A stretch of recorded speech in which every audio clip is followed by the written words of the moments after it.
Just give us your sort of initial impressions as you watched this play out yesterday. Hi, Andrew. I was heartbroken, and I talked to Ambassador Andrew Young immediately after. For those who are not totally familiar, he was on that balcony with Dr. King when he was assassinated in 1968, pointing to the shooter. But he had been pointing the problems, he and Dr. King, for a decade before that. They'd been warning. They'd come to Washington on a march saying, we're here to present a check, march non-sufficient funds. That march was totally nonviolent. They called for the best of America, Andrew. And he and I agree on several things. Number one, that America is an idea. She's not a country. We can make her whatever we want to make her. And yesterday we made her a mockery. We made it a mockery of our democracy.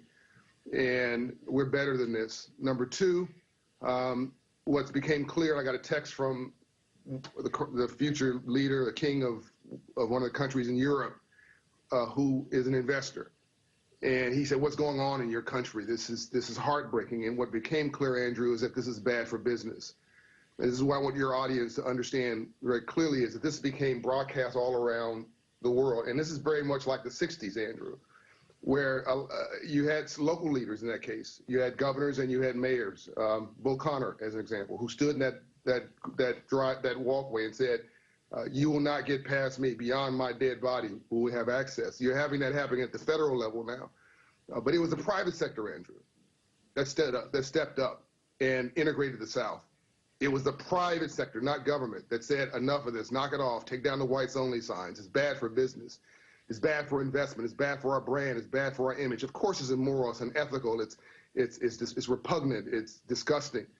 But it's also, for those who are just bottom line watching this, who want a reason to act, it's just bad for business. It's bad for America. It's not how we sell a growth of our country.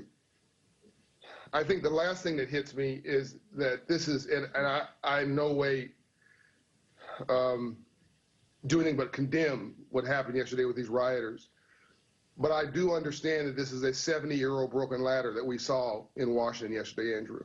This is poverty. This is white, frustrated, high school educated.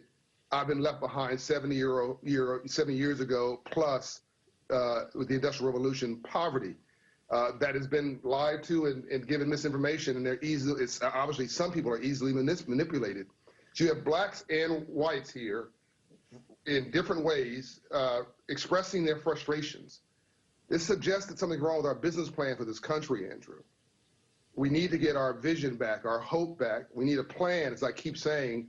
We need a business plan for this country that includes all of God's children and includes the rising up in a positive way of people like Sam Walton, who started Walmart with a high school education, not rioting and breaking things down, but building things up and creating jobs, or all the black entrepreneurs who came from nothing and built thousands and tens of thousands of jobs and opportunity and created wealth.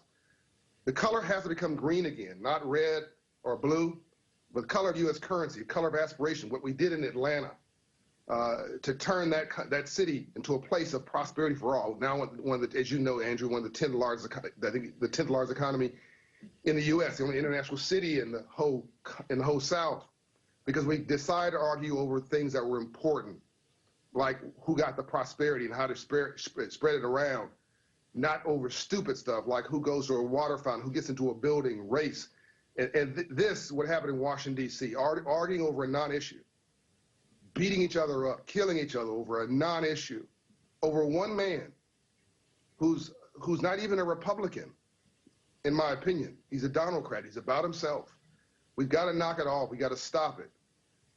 And I like that the business leaders came out, I think it was the Wall Street Journal this morning, and did a bit of what I'm talking about here. People I know, Larry Fink of BlackRock and Jamie Dimon of JP Morgan Chase and others, and said, in words as strong as what I'm saying now, this is not the America that they know, and it's immoral, it's unethical, and we need a plan. And as you know, I've proposed a new Marshall Plan, and I know you have the Problem Solvers Caucus coming on your program a little later. And I commend them because of them we have the latest stimulus. These are Republicans and Democrats working together. I call it Get It Done Party. reasonable people, this vibrant middle. This country is really not red or blue, it's fuchsia, right? You've really got people with a Republican head, a Democratic heart saying, how do we bring this country together? That's what makes this country great, man. And I'm heartbroken, but I'm also hopeful. Like rainbows after storms, and I'm hoping that this program is beginning, and the conversations you're having are beginning of a conscience for capitalism and a rainbow after storm, and public sector leaders who join together with the private sector to create jobs and opportunity and a rebuild ladder again for all. John, you know, there's some people who are hoping that even that yesterday's events could somehow become cathartic and create a new moment here, which is, I know, something that you're hopeful for. The question I would ask, though, is whether you look at the prospect of almost separatist style movement now taking place on one side in this regard around Trump, but we've had lots of quote-unquote protests, sometimes protests that have turned into riots and other things. How you think that the public should think about that, and how should business think about it? I think that that's a false choice, Andrew. I know why you say it. I understand that as a good journalist, you're asking these questions. But people need to understand that in the long arc of history, bad people, movements of bad people have never succeeded. They've had a moment. They've had 5 years. They've had 3 years. They've had 10 years. They've had 20 years.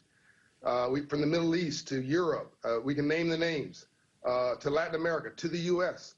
But they've never succeeded. It's always fallen because we are basically a nation in a world made for good, and we learn bad. That badness is nothing more than failed goodness. Darkness has no definition except for light. We are a nation of values, of spirituality, of hope, of opportunity. We are family, man. In my blood, in my veins, I have white blood and Latino blood and Asian blood and Indian blood and black blood and African blood. We all are of us. If we had to take a DNA test, would probably pass out because most people watching this program are of mixed race, and it probably have black blood in their body too.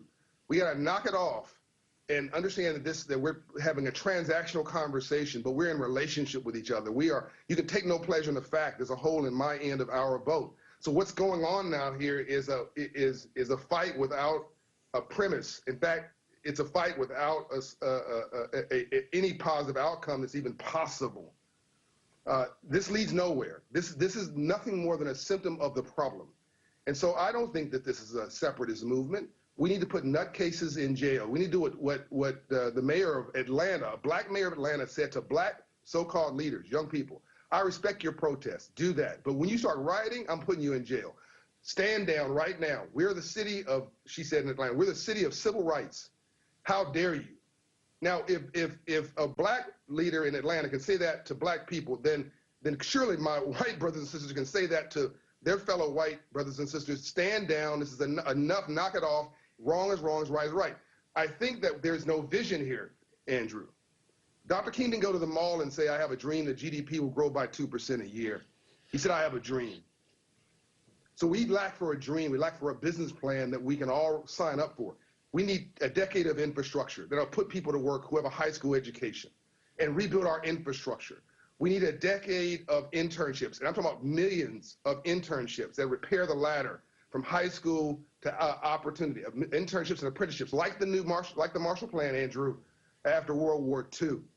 We need education for all. We get the majority of people who have a college education. Right now, just under half have a high school education. You cannot be the leader of the free world and have half of your people with a high school education. We need financial literacy for all. I'm already working with private sector leaders on trying to get legislation to fund financial literacy, K through college, so that people understand this capitalist system. They watch this program, Andrew. They don't know what you're talking about. Most people, because they don't understand, they never taught how the system works, how capitalism works, how wealth works. So they want to tear it up because they don't understand how to build it up for themselves. I reject a separatist movement. It doesn't even make any sense to me. John Hope Bryant, I want to thank you this morning for putting this in context and for offering a plan and maybe some hope as well. And we always appreciate